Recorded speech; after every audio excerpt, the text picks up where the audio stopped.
Praise lord. ఈరోజు మనం ఒక శపింపబడిన వ్యక్తి గురించి విందాం.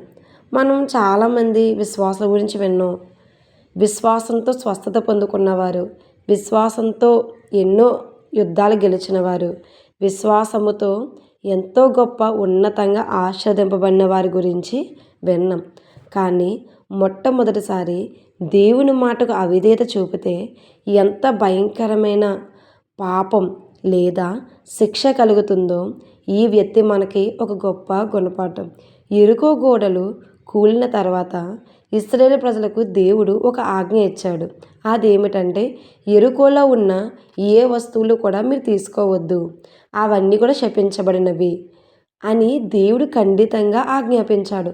ఆ మాట తెలిసిన ఆకాను దేవుని యొక్క నిబంధనను మీరి కొన్ని వస్తువులను తీసుకుని వచ్చి తన గుడారంలో దాచుకున్నాడు.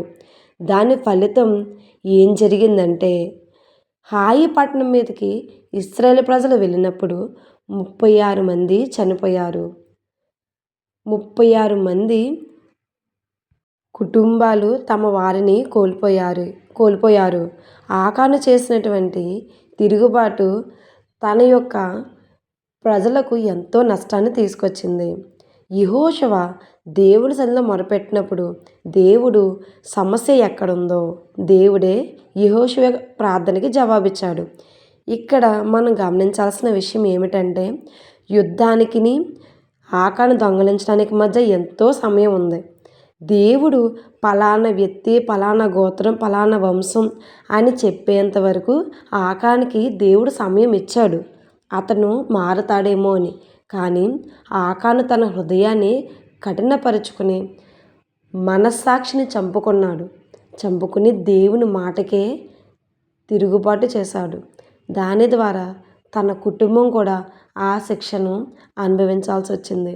ఆకాను చేసినటువంటి పాపం తన యొక్క ప్రజలకు మాత్రమే కాకుండా తన కుటుంబం కూడా రాళ్ళ చేత కొట్టబడ్డానికి కారణమైంది. పాపం వల్ల వచ్చే జీతం మరణమని దేవుని వాక్యం చెబుతుంది. మనం కొత్త నిబంధనలో చూసినప్పుడు అన్నీయ సపీరా దేవునితోనే అబద్ధం చెప్పారు. అప్పుడు సంఘం ప్రారంభమవుతున్నటువంటి స్థితిలో ఉన్నప్పుడు వారు అమ్మిన భూమి గురించి దేవునితోనే అబద్ధం ఆడి అక్కడే దేవుని శిక్షను వారు పొందారు. దేవుడు ప్రేమ గలవాడు కదా, దేవుడు కృపగలవాడు కదా. ఇది ఆకాంది పాత నిబంధన, మనం ఉన్నది కృపకాలంలో. కానీ అంత శిక్ష ఎందుకు విధించాడు? దేవుడు యథార్థవంతుడు, దేవుడు న్యాయవంతుడు, దేవుడు పరిశుద్ధుడు. తన యొక్క వ్యక్తి విధానానికి విరోధంగా ఏమి చేసినా దేవుడు ఖచ్చితంగా సహించడు.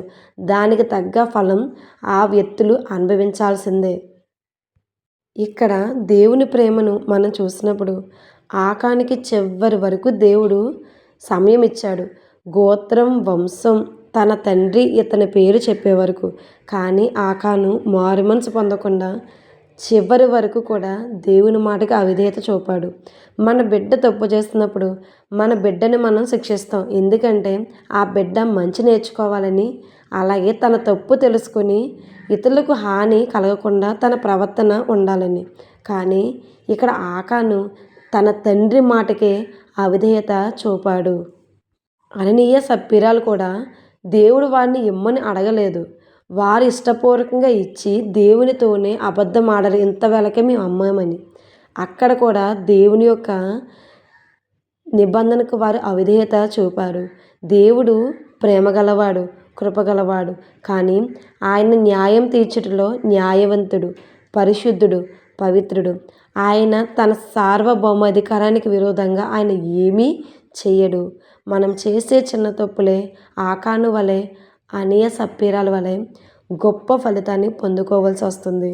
కానీ మనం చెందే మారు మనసు, మన కాచే కన్నీరు, పశ్చాత్తాపమైన హృదయం దేవుని హృదయానికి కదిలించి మనకి మరొక అవకాశం పొందుకునేలా చేస్తుంది.